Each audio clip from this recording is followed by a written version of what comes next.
This trick was shown to me by my granddad, who's still making love at 97, which is good for him because he lives at 64.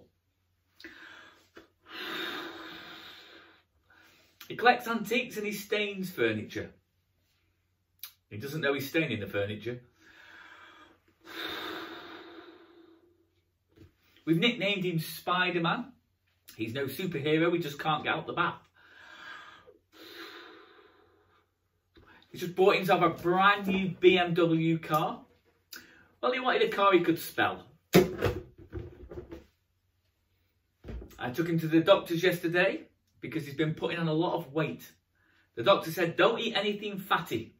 My granddad said, what, like cakes and chips? The doctor said, no, don't eat anything fatty. It's not his fault, he's got an overactive knife and fork. Anyway, cheers everybody.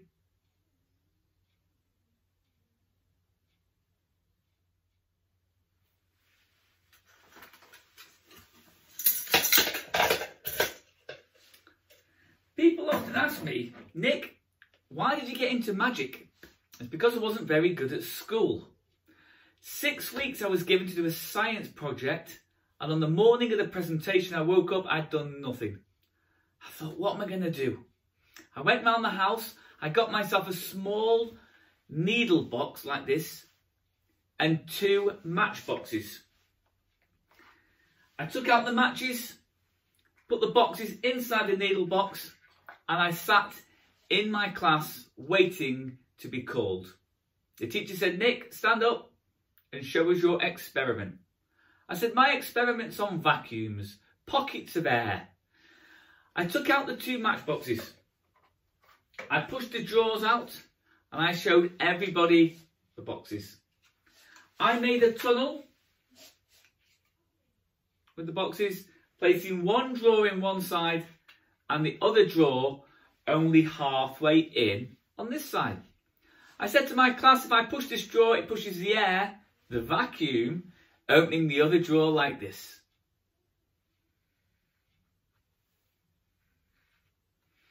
Yes, they weren't that impressed either. The teacher said, Nick, did that take you 6 weeks? I said, no, it took me 2. He said, what did you do for the next 4 weeks? I said, I went for the impossible. I separated the boxes.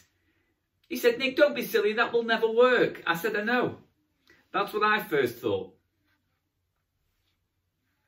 Now they were a little bit more impressed. I even turned it on the side. He said, Nick, that's good, but did that take you 6 weeks? I said, no, it took me 4.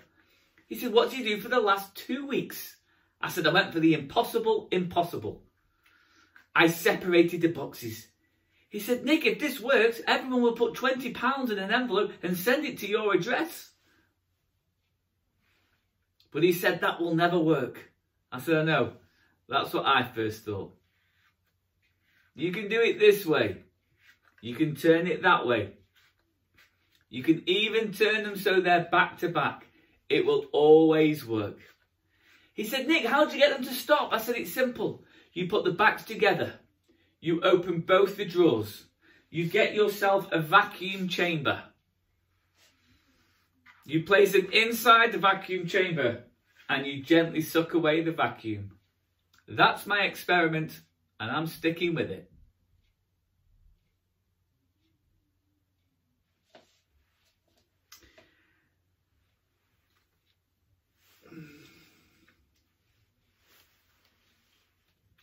Making money was one of the first reasons that got me into magic.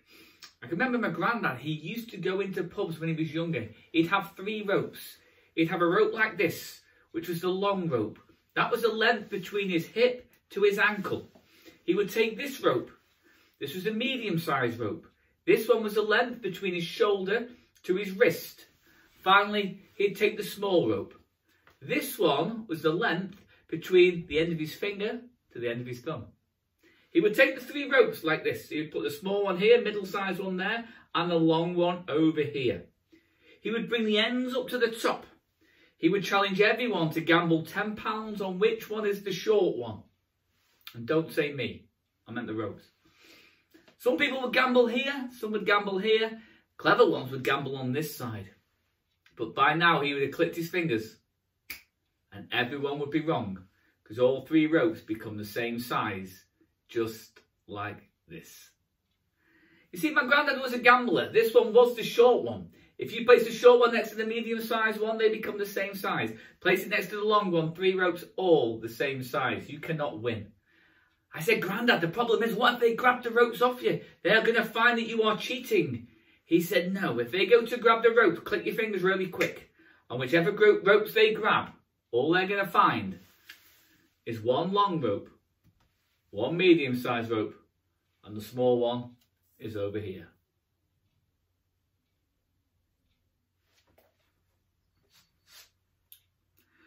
When I was flying to Las Vegas, the bloke next to me shoved a picture of his wife in my face and said, look how beautiful she is. I said, if you think she's beautiful, you ought to see my wife. He said, what, is she a stunner? I said, no, she's an optician.